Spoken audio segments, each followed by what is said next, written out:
आगे। Hello students, तो NEET की हमारी जो मैराथन थी, उस मैराथन में हम लोग आ गए थे ह्यूमन रिप्रोडक्शन के अगले पार्ट में। और लास्ट पार्ट में हमने बच्चों जो वीडियो पढ़ा था उसमें हमने जो क्लासेस अटेंड करी थी, जो लेक्चर हुआ था, उसमें हम लोगों ने यूटरस की मेम्ब्रेन के बारे में, यूटरस की लेयर्स के बारे में देखा था, उसकी वॉल में जो लेयर्स होती हैं। और उसमें हमने बताया था कि 3 बेसिक लेयर पाई जाती हैं, पेरीमेट्रियम, मायोमेट्रियम और एंडोमेट्रियम। एंडोमेट्रियम सबसे अंदर की लेयर होती है और इसमें सबसे ज़्यादा वेरिएशन पाए जाते हैं। वेरिएशन कब पाए जाते हैं? वेरिएशन इसकी थिकनेस में देखने को मिलते हैं मेंस्ट्रुअल साइकिल में। मेंस्ट्रुअल साइकिल के समय इसकी थिकनेस वेरी करती है। एक पर्टिकुलर फेज़ आता है जब इसकी थिकनेस मैक्सिमम हो जाती है, फिर इसकी थिकनेस जो है इसमें इरोजन होने लगता है, डिग्रेडेशन होने लगता है, और ये layer by layer shed off होती है और इसकी थिकनेस रिड्यूस होने लगती है। और वो रिड्यूस होती है एक दूसरे फेज़ में जिसे मेंस्ट्रुअल फेज़ कहा जाता है। और ये फेज़ पाए जाते हैं किसमें? मेंस्ट्रुअल साइकिल में, जिसको हम डिटेल में देखेंगे जब हम मेंस्ट्रुअल साइकिल को पढ़ेंगे। ठीक है, आगे बढ़ते हैं इसमें। So next, accessory duct, female reproductive system में एसेसरी डक्ट में आ जाते हैं। नेक्स्ट पार्ट जो है वेजाइना। तो वेजाइना ये भी एक डक्टल पार्ट है and it is the opening to exterior. ठीक है, ये ओपनिंग होती है बिटवीन यूरेथ्रा एंड एनस। ये एनस और यूरेथ्रा के एंटीरियर में, एक्सटीरियर में ये ओपनिंग पाई जाती है।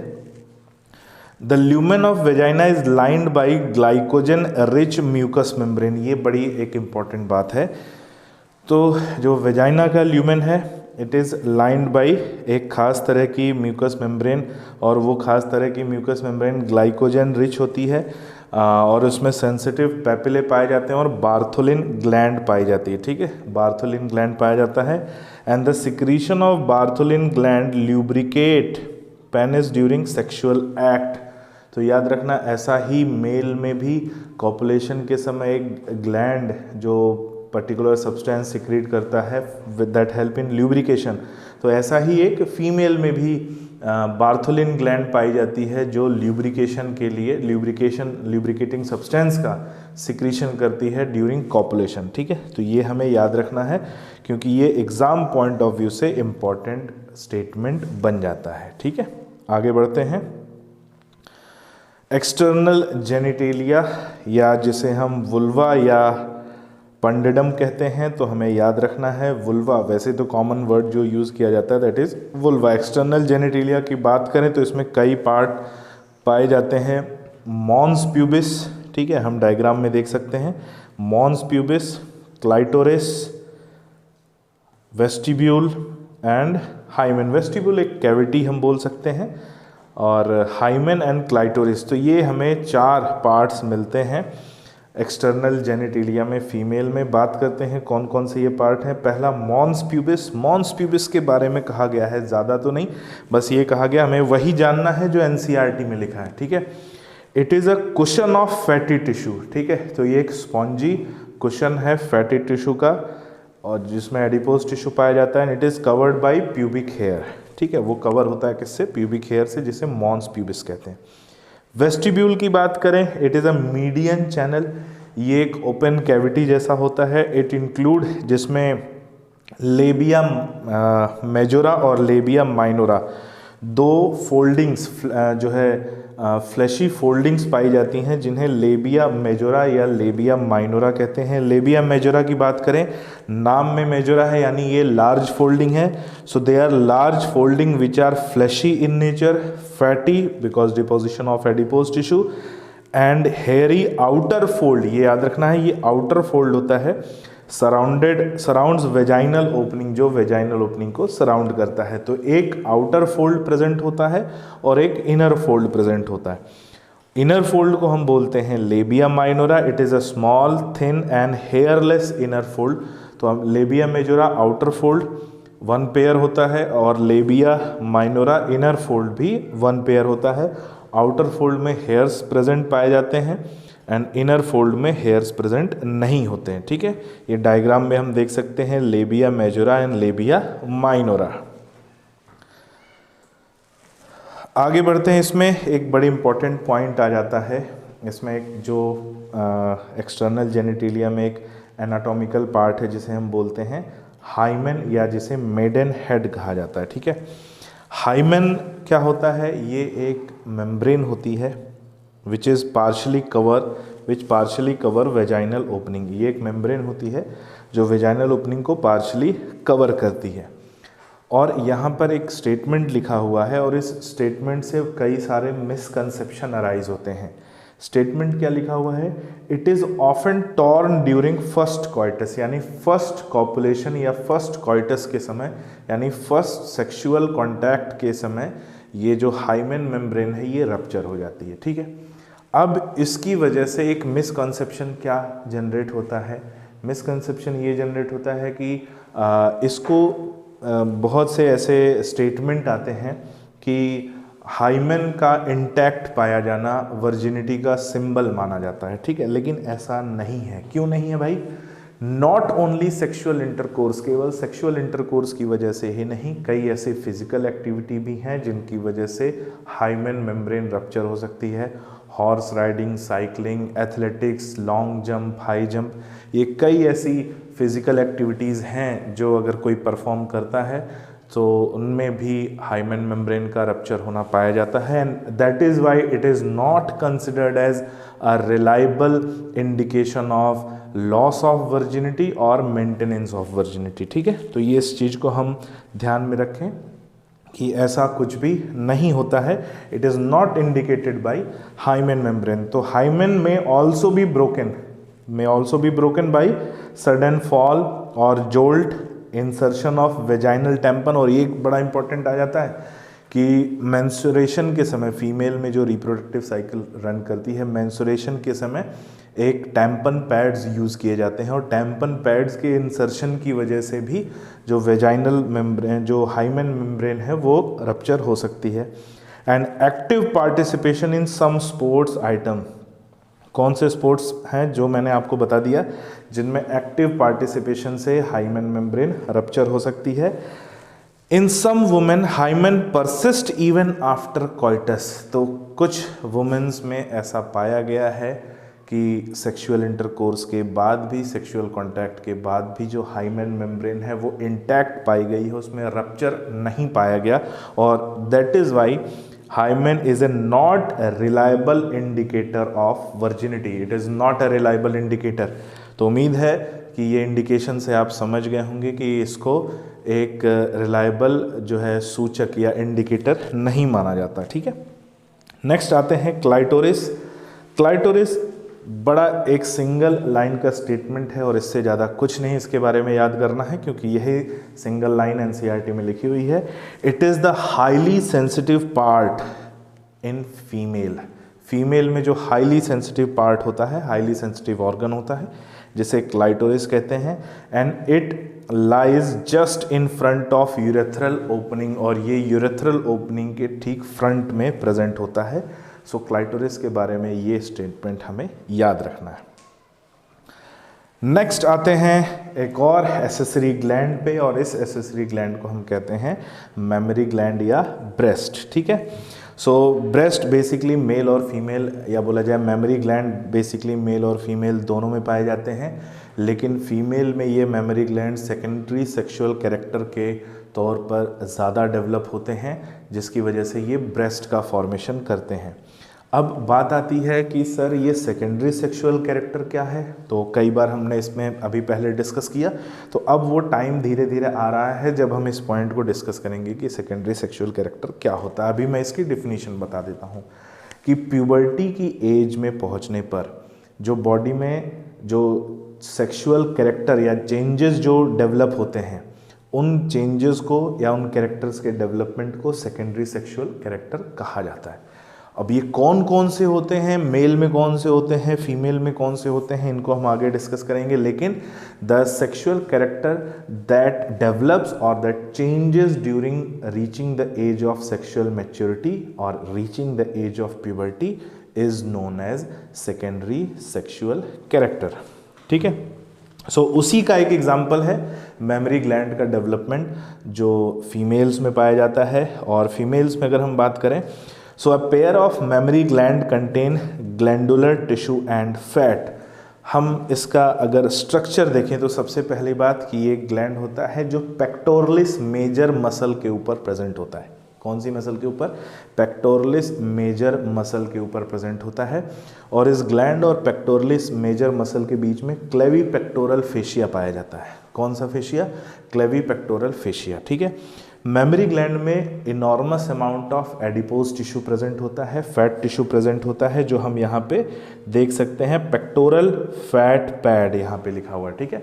यानी एडिपोज टिश्यू प्रेजेंट होता है और इसमें ट्यूबुलर ग्लैंड्स प्रेजेंट होती हैं। कौन सी ग्लैंड्स? ट्यूबुलर लॉब्यूलर ग्लैंड, लॉब्यूल्स प्रेजेंट होते हैं जो एग्जैक्टली ट्यूबुलर ग्लैंड्स होती हैं। 15 to 18 लॉब्यूल्स या 15 to 20 लॉब्यूल्स पाए जा सकते हैं जिन्हें मेमोरी लोब्स कहा जाता है। और यही वो मेमोरी लोब्स होते हैं जिनके अंदर एल्वुलाई प्रेजेंट होते हैं और ये एल्वुलाई मिल्क का प्रोडक्शन करते हैं, ठीक है। लेकिन इजेक्शन इसकी वजह से नहीं होता, ये मिल्क का प्रोडक्शन करते हैं और मिल्क की इनमें एल्वुलाई में फिलिंग पाई जाती है। So a pair of mammary gland contain glandular tissue and fat. तो एडिपोज टिश्यू भी प्रेजेंट होता है और ग्लैंडुलर टिश्यू भी प्रेजेंट होता है। Glandular tissue of each breast has 15 to 20 mammary lobes, ये याद रखना है, ठीक है। ये नंबरिंग पूछी जाती है एग्जाम में। कितने मेमोरी लोब्स पाए जाते हैं भाई? 15 से 20, ठीक है। 15 से 20 कंटेनिंग क्लस्टर ऑफ सेल्स जिन्हें मेमोरी एल्वुलाई कहा जाता है। ये एल्वुलाई वो सिक्रेटरी स्ट्रक्चर हैं जो मिल्क का सिक्रीशन करते हैं और ये सिक्रेटरी स्ट्रक्चर ये क्लस्टर को कंटेन करते हैं। They contain cluster of cells और इन क्लस्टर ऑफ सेल्स को ही हम एल्वुलाई कहते हैं। मेमोरी एल्वुलाई क्यों कह रहे हैं? क्योंकि भाई लंग्स में भी एल्वुलाई था, वहाँ पर जो हॉलो बलून लाइक स्ट्रक्चर था वो गैसियस एक्सचेंज में काम कर रहा था, वो पल्मोनरी एल्वुलाई है। यहाँ पर मेमोरी ग्लैंड में एल्वुलाई पाया जाता है जिसे मेमोरी एल्वुलाई कहते हैं। So the cells of alveoli secrete milk. इसी एल्वुलाई की जो सेल्स हैं वो मिल्क का सिक्रीशन करती हैं। It is stored in the cavity और ल्यूमेन ऑफ एल्वुलाई। तो ये हॉलो स्ट्रक्चर होता है, इनके अंदर कैविटी या ल्यूमेन प्रेजेंट होता है, उसी कैविटी या ल्यूमेन में ये मिल्क को स्टोर करती हैं, ठीक है।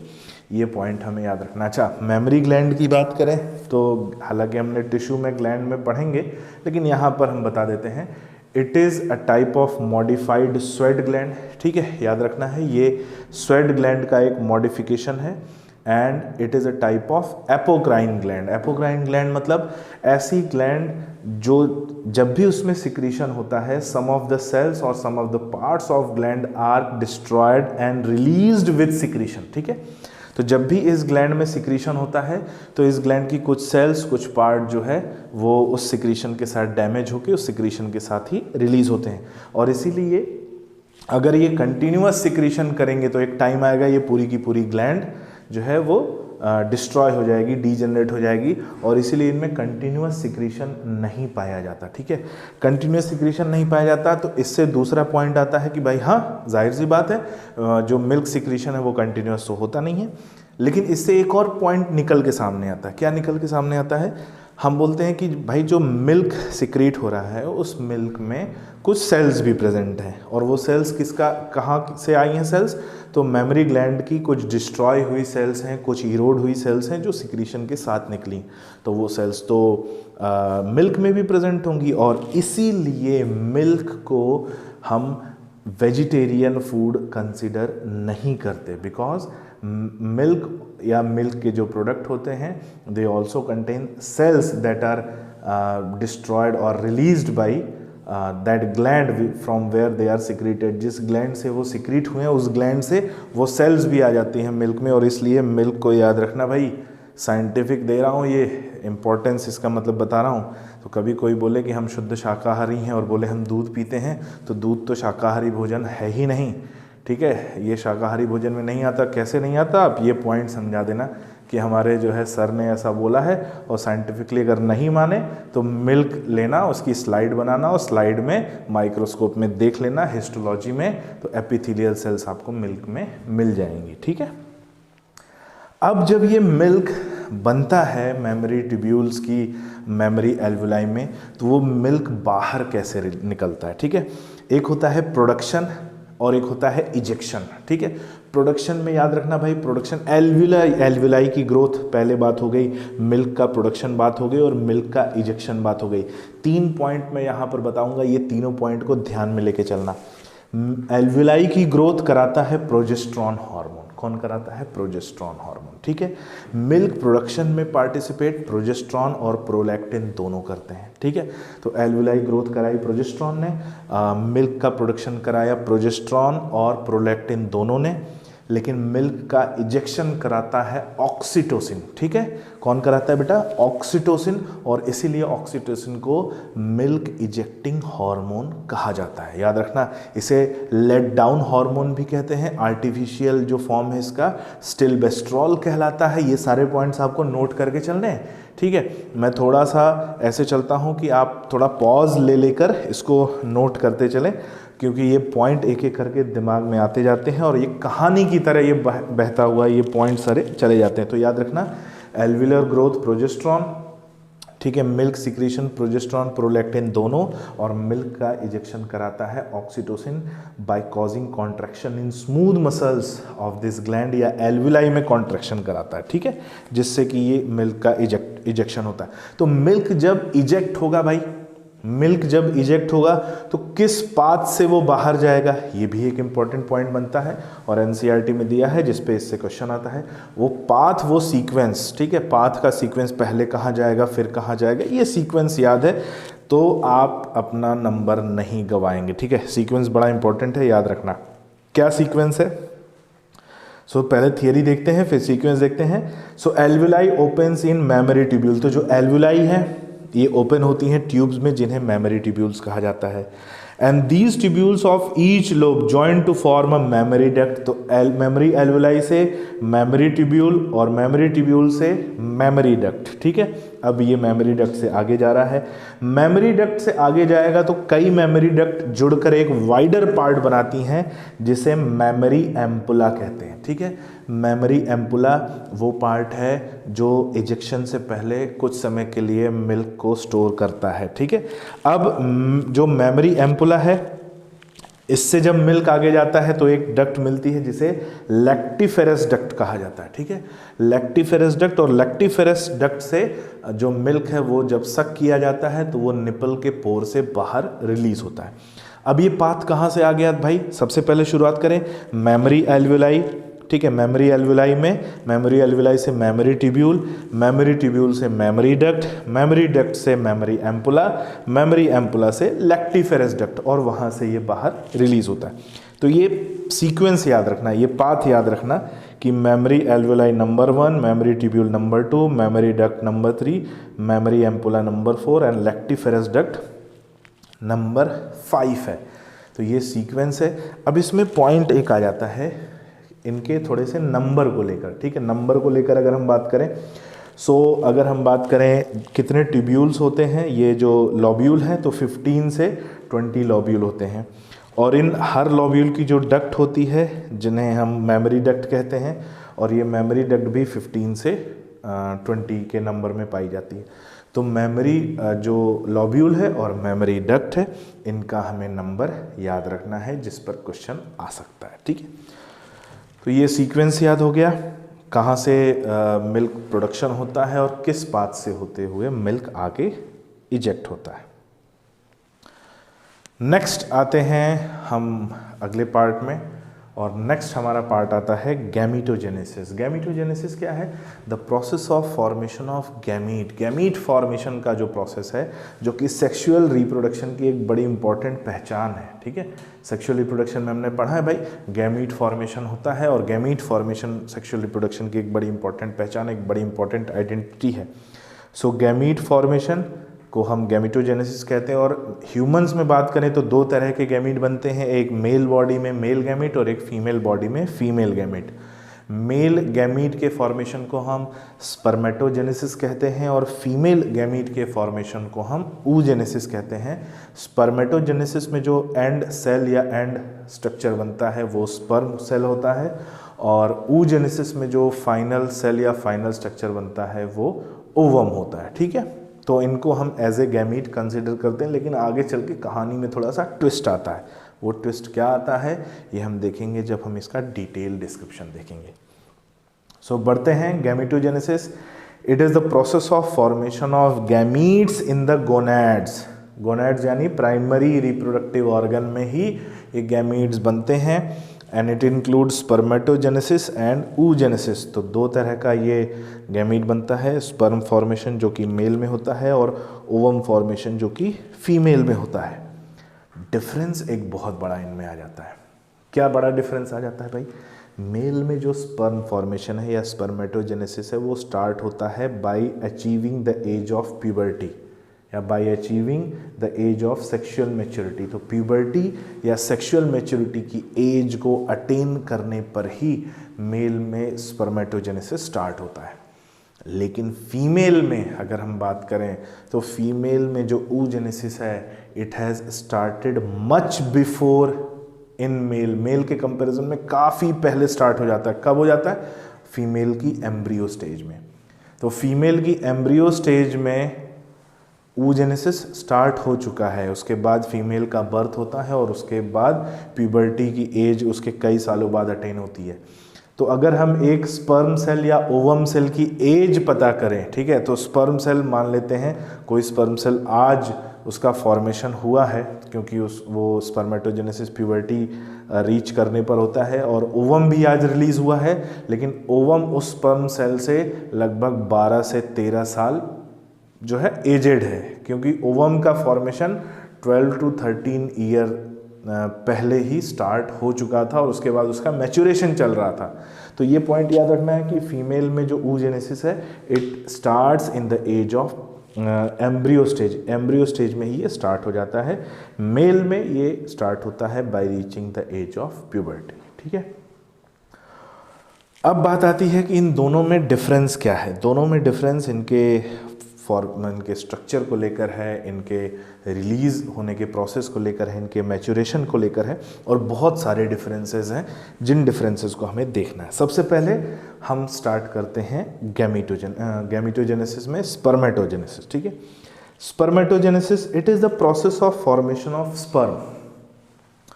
स्पर्म फॉर्मेशन का जो प्रोसेस है उसे स्पर्मेटोजेनेसिस कहते हैं। लेकिन स्पर्म एग्जैक्टली है क्या? तो स्पर्म एग्जैक्टली कहते हैं जो मैच्योर फॉर्म होता है मेल गैमीट का, और मैच्योर फॉर्म को हम कहते हैं स्पर्मेटोजोआ।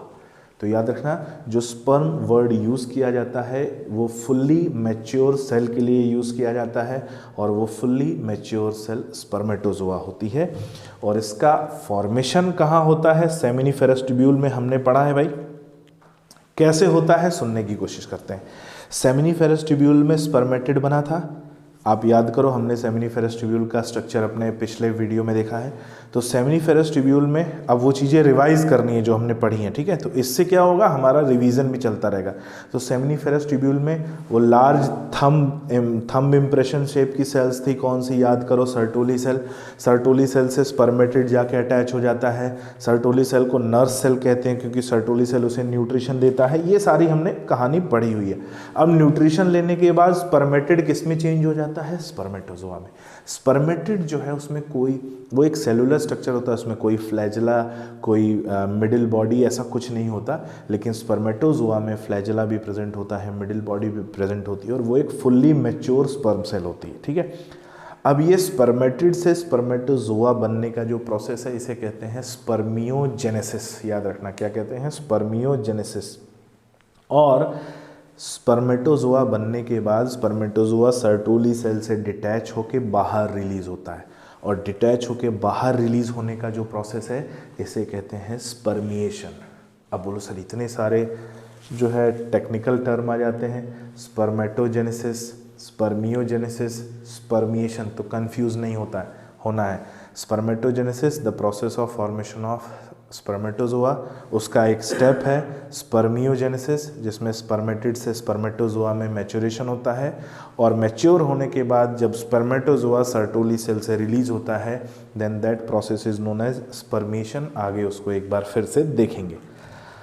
अब जब हम बात करेंगे गैमेटोजेनेसिस या स्पर्मेटोजेनेसिस के प्रोसेस की, ठीक है, गैमेटोजेनेसिस या स्पर्मेटोजेनेसिस के प्रोसेस की, तो उसमें दो प्रोसेस आ जाएंगे, एक गैमीट सेल का फॉर्मेशन और दूसरा गैमीट सेल का मैच्योरेशन। तो फॉर्मेशन जो है वो पहला स्टेप आ जाएगा, जिसमें सेल्स डिवाइड करेंगी और डिवाइड करने के बाद जो फाइनल रिजल्ट सेल बनेगी वो है स्पर्मेटिड, और फिर स्पर्मेटिड चेंज होगा स्पर्मेटोजोआ में, जिसे बोलते हैं इसका सेकेंड स्टेप मैच्योरेशन, जिसे हमने अभी बताया स्पर्मियोजेनेसिस। और स्पर्मियोजेनेसिस में स्पर्मेटिड ट्रांसफॉर्म इनटू स्पर्म, यानी किसमें ट्रांसफॉर्म होता है, स्पर्मेटोजोआ में ट्रांसफॉर्म होता है। ठीक है, किसमें ट्रांसफॉर्म होता है, स्पर्मेटोजोआ में, ये याद रखना है। और इसी प्रोसेस को हम स्पर्मियोजेनेसिस कहते हैं। ट्रांसफॉर्म होने के बाद सर्टोली सेल से डिटैच होता है, जिसे हम स्पर्मिएशन कहते हैं। आगे देखते हैं इस प्रोसेस को। तो थोड़ा सा डायग्राम में हमें डिटेलिंग को ध्यान देना है बेटा, बहुत इंपॉर्टेंट है ये डायग्राम और इसकी डिटेलिंग, जो एग्ज़ाम में पूछी जाती है। तो क्या क्या डिटेलिंग आ जाती है और क्या क्या इन्फॉर्मेशन इस डायग्राम में आ जाती है, बहुत इंपॉर्टेंट है, इसको ध्यान देना। तो सबसे पहले अगर हम बात करें तो याद करो, कौन सा स्ट्रक्चर याद करो, सेमिनिफेरस ट्यूब्यूल को याद करो। ठीक है, सेमिनिफेरस ट्यूब्यूल में जो इनर लाइनिंग थी वहाँ पर प्रेजेंट होता है जर्मिनल एपिथेलियम। एक एक करके मैं याद कराता जाऊंगा, ठीक है, ये टिश्यू चैप्टर से भी रिलेटेड है, एक एक करके याद कराता जाऊंगा और याद करते जाना है, नहीं याद करोगे दो लफाटे लगाऊंगा। ठीक है, याद करते चलो कि भाई सेमिनिफेरस ट्यूब्यूल की जो इनर लाइनिंग है उसमें जर्मिनल एपिथेलियम पाया जाता है, यानी जर्म सेल्स पाई जाती हैं। किस तरह का एपिथेलियम है ये, सिंपल क्यूबॉइडल एपिथेलियम। ठीक है, अब वो हम देखेंगे टिश्यू में कि सिंपल क्यूबॉइडल एपिथेलियम और कौन कौन से काम करता है। यहाँ पर जर्मिनल एपिथेलियम का बनाता है, सेमिनिफेरस ट्यूब्यूल की inner lining simple cuboidal epithelium की बनी होती है और यही मेल जर्म सेल होती हैं। इन्हीं में डिवीजन से गैमीट या मेल स्पर्म बनता है। तो जब इनमें डिवीजन होता है तो सबसे पहले ये माइटोसिस परफॉर्म करती हैं। माइटोसिस होता है और अपने नंबर को काफ़ी बढ़ाती हैं, अपने नंबर को काफ़ी बढ़ाती हैं। तो शुरुआत में जो यहाँ पर डिवीजन्स हमको दिखते हैं, ये कौन कौन से डिवीजन हैं, ये माइटोसिस हो रहे हैं। और ये माइटोसिस क्यों हो रहे हैं, अपने नंबर को बढ़ाने के लिए। ठीक है, नंबर ज़्यादा से ज़्यादा, जितना ज़्यादा नंबर इनका बनेगा उतनी ज़्यादा नंबर ऑफ स्पर्म सेल्स बनेंगी। So mitosis takes place at several times, कई बार माइटोसिस होता है। और जब ये माइटोसिस एंड होता है तो जो सेल बनती है उसे हम स्पर्मेटोगोनिया कहते हैं। ठीक है, जो सेल डिवाइड कर रही है उसे भी स्पर्मेटोगोनिया, लेकिन जो फाइनल सेल माइटोसिस जब एंड होता है जो सेल बनती है हम उसे भी स्पर्मेटोगोनिया कहते हैं, और प्लूरल में हम इसे स्पर्मेटोगोनियम कहते हैं। ठीक है, याद रखना है। स्पर्मेटोगोनिया जो कि डिप्लॉयड सेल होती है, डिप्लॉयड सेल यानी 2n होता है। अब इसमें जब एक फाइनल माइटोसिस होता है, इसमें एक फाइनल माइटोसिस होता है तो ये बन जाता है प्राइमरी स्पर्मेटोसाइट, यानी प्राइमरी स्पर्मेटोसाइट बनने के बाद माइटोसिस नहीं होता है। ठीक है, प्राइमरी स्पर्मेटोसाइट बनने के बाद माइटोसिस नहीं होता है, ये पॉइंट याद रखना। अब लेकिन ये जो माइटोसिस है, ठीक है, स्पर्मेटोगोनिया से जो माइटोसिस होता है प्राइमरी स्पर्मेटोसाइट का बनना, इस टाइम पे इसमें ग्रोथ भी होती है, इसका साइज भी इंक्रीज होता है। So it also contain growth, इसमें ग्रोथ भी होती है, इसका साइज भी इंक्रीज होता है। और प्राइमरी स्पर्मेटोसाइट जो कि डिप्लॉयड सेल है, now it participate in meiosis, जो कि रिडक्शन डिवीज़न है, मियोसिस में पार्टिसिपेट करती है। पहला स्टेप होता है जिसे हम कहते हैं मियोसिस 1, और मियोसिस 1 में 2 हैप्लॉइड सेल्स बन जाती हैं और इन दोनों हैप्लॉइड सेल को सेकेंडरी स्पर्मेटोसाइट कहते हैं। याद रखना, प्राइमरी स्पर्मेटोसाइट डिप्लॉयड है, सेकेंडरी स्पर्मेटोसाइट हैप्लॉइड है। सेकेंडरी स्पर्मेटोसाइट कैसे बनता है, बाय कंप्लीशन ऑफ मियोसिस 1। फिर उसके बाद सेकेंडरी स्पर्मेटोसाइट में मियोसिस 2 होता है। अब ये मियोसिस 1 क्या है और मियोसिस 2 क्या है, कई लोगों के दिमाग में चल रहा होगा सर ये मियोसिस 1 एक मियोसिस है, फिर मियोसिस 2 एक दूसरा मियोसिस है। ऐसा नहीं है, these both are stages of a single meiotic division.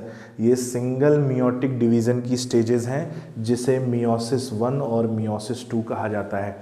तो इस पूरे मियोसिस की इंटरमीडिएट में हमें मिलता है, इंटरमीडिएट स्टेज में हमें मिलता है सेकेंडरी स्पर्मेटोसाइट। और सेकेंडरी स्पर्मेटोसाइट में इंडिविजुअली 2 बार अलग अलग सेल्स में मियोसिस 2 होता है, जिससे स्पर्मेटिड का फॉर्मेशन होता है।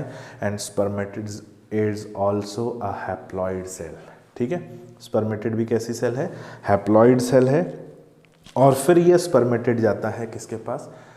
सर्टोली सेल के पास। सर्टोली सेल के से उसके सेल मेम्ब्रेन से अटैच हो जाता है। अटैच होने के बाद उसे न्यूट्रिशन लेता है और डेवलप हो जाता है किसमें? स्पर्मेटोजोआ में। अगर कभी क्वेश्चन पूछे, ठीक है, कभी क्वेश्चन पूछे कि एक प्राइमरी स्पर्मेटोसाइट से कितने सेकेंडरी स्पर्मेटोसाइट बनेंगे, तो 2। कितने स्पर्मेटोजोआ बनेंगे? 4। एक स्पर्मेटोगोनिया से कितने स्पर्मेटोजोआ बनेंगे?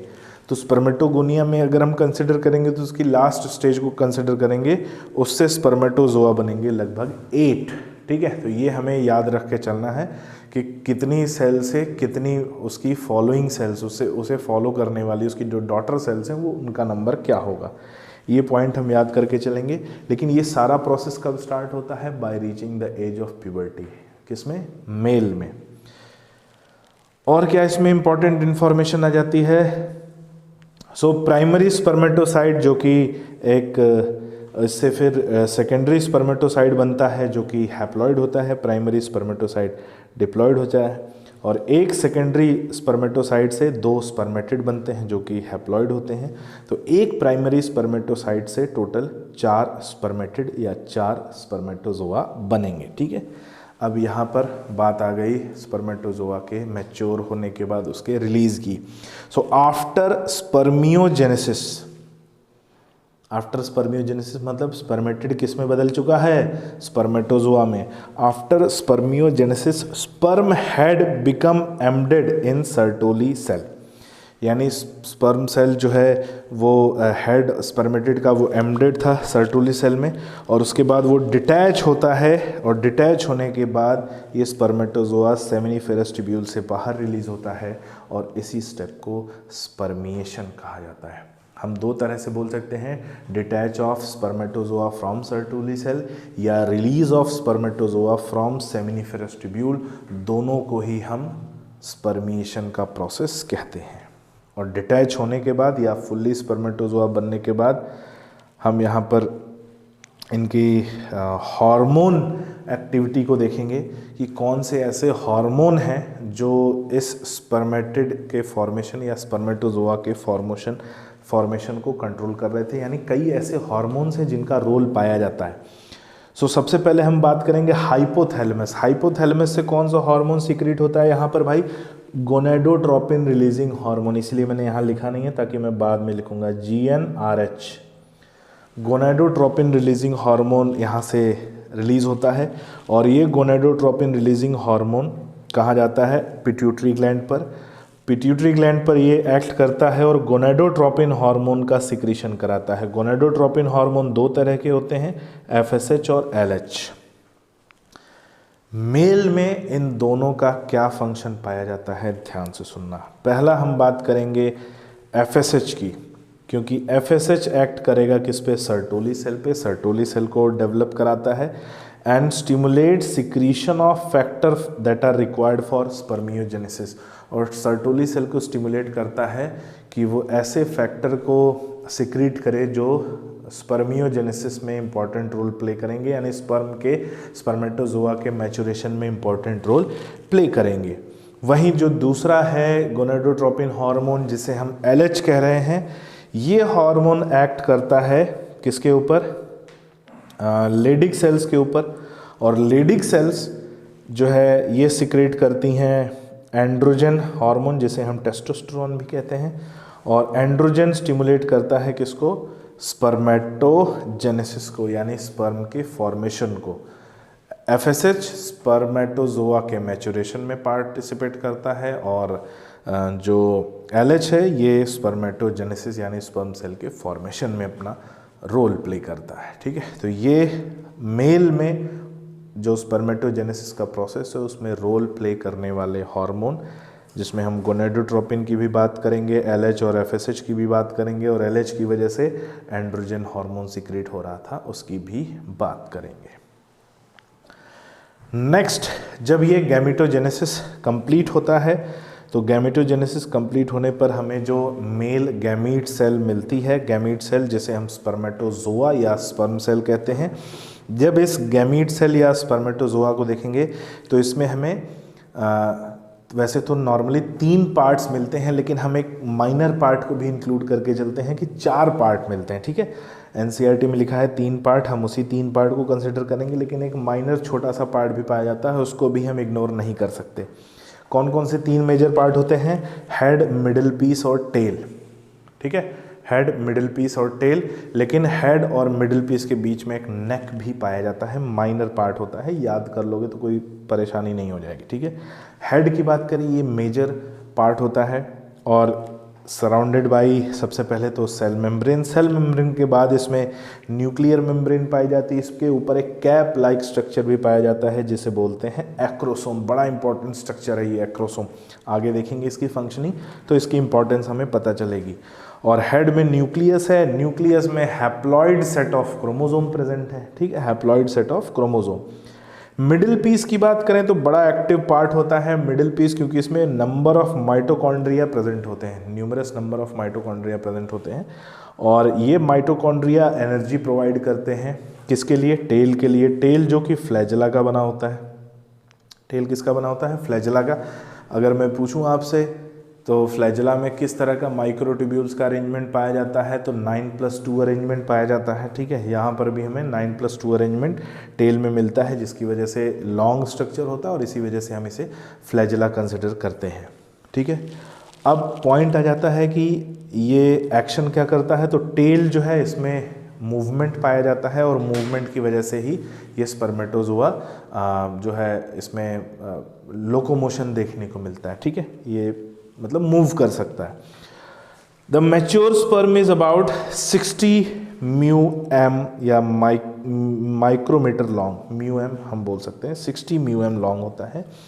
The sperm is enveloped by plasma membrane, इसकी जो कवरिंग है वो प्लाज्मा मेम्ब्रेन की बनी होती है। And sperm consist of 3 basic structures, head, middle piece and tail. ठीक है, तो ये हमें याद रखना है। आगे इसके बारे में इसके स्ट्रक्चर्स की डिटेल, तो हेड जो है it is oval in shape. ठीक है, मैं आपको अननेसेसरी इन्फॉर्मेशन देने की कोशिश नहीं करूँगा, क्योंकि उसमें फिर एक ही टॉपिक को करने में 3-4 महीने बीत जाएंगे। हम वही आपको इन्फॉर्मेशन देने की कोशिश करेंगे जो एग्ज़ाम में आना है। ठीक है, मैं बोलूँ 17 तरह का नाखून बताओ, 14 तरह का बाल बताओ, तो वो सब चीज़ें एग्ज़ाम में नहीं आनी।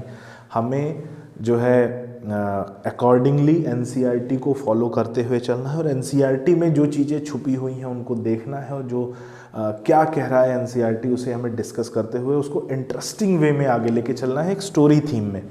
तो यहाँ पर हेड की बात हो रही भाई, हेड ओवल होता है, form by nucleus and acrosome. Acrosome क्या है भाई, हमने पढ़ा हुआ है सेल में।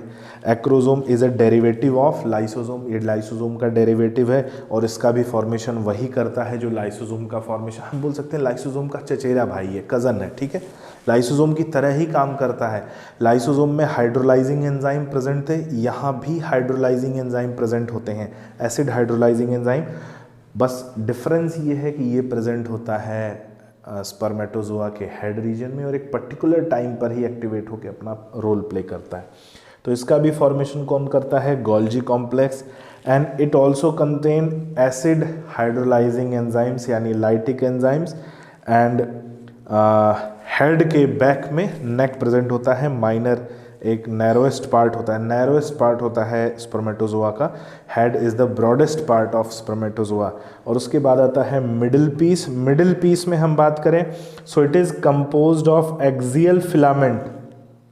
ठीक है, माइक्रोट्यूब्यूल्स के एक फिलामेंट का बना होता है जिसे एक्सियल फिलामेंट बोलते हैं, surrounded by mitochondria and cytoplasm. तो ये सराउंड जो माइक्रोट्यूब्यूल्स का फिलामेंट है इसको कौन सराउंड करता है? चारों तरफ से mitochondria. Mitochondria energy powerhouse of cell है, ATP प्रोड्यूस करेगा, एनर्जी प्रोवाइड करेगा किसको?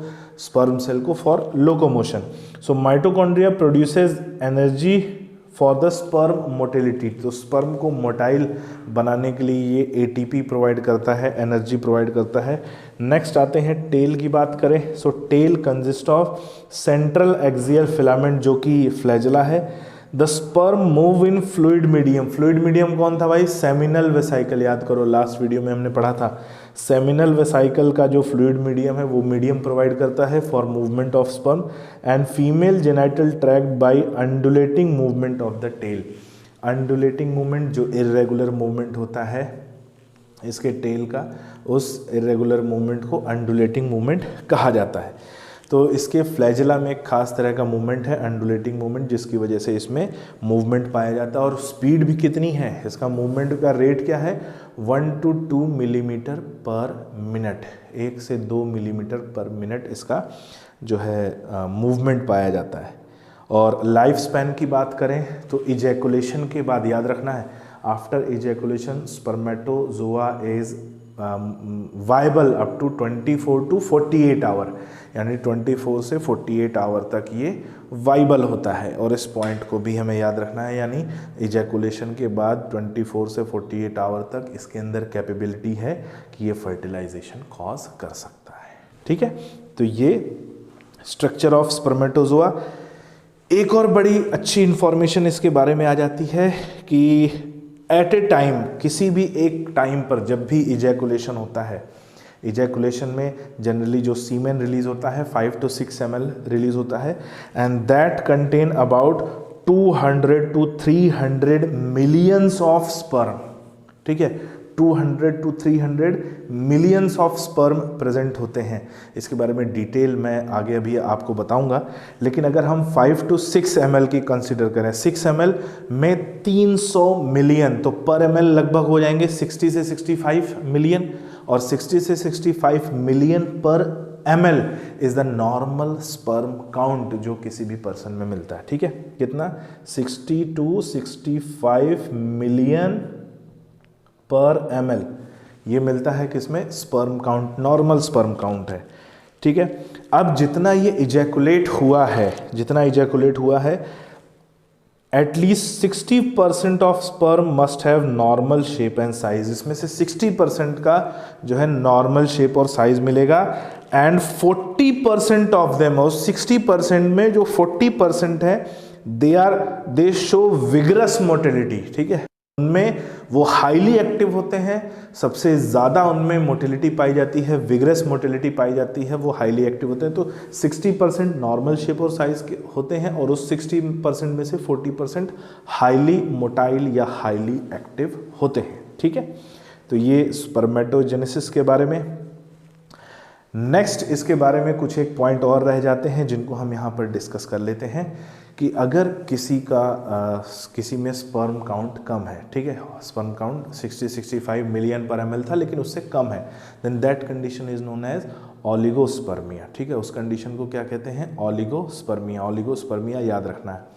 और फिर जब हम बात करेंगे कि अगर सीमेन तो रिलीज है लेकिन उसमें स्पर्म प्रेजेंट नहीं है, तो then that condition is known as aspermia. ठीक है, एस्पर्मिया यानी सीमेन रिलीज हुआ लेकिन उस सीमेन में स्पर्म सेल्स प्रेजेंट नहीं है, then that condition is known as aspermia. और फिर आती है बात किसकी, कि अगर स्पर्म सेल तो प्रेजेंट है लेकिन उनकी मोटिलिटी कम है, ठीक है, मोटिलिटी कम है, then that condition is known as asthenospermia, उसे कहते हैं एथिनोस्पर्मिया। और अगर स्पर्म सेल प्रेजेंट है लेकिन नॉन मोटाइल है, then that condition is known as azoospermia. तो ये कुछ टर्म है, ठीक है, स्पर्म काउंट या स्पर्म के नंबर से रिलेटेड। तो इस वीडियो में बच्चों इतना ही, मिलते हैं आगे की बेसिक इन्फॉर्मेशन और एडवांस इन्फॉर्मेशन के साथ हम अपने अगले क्लास में, अगले वीडियो में। तब तक के लिए goodbye, take care and thank you.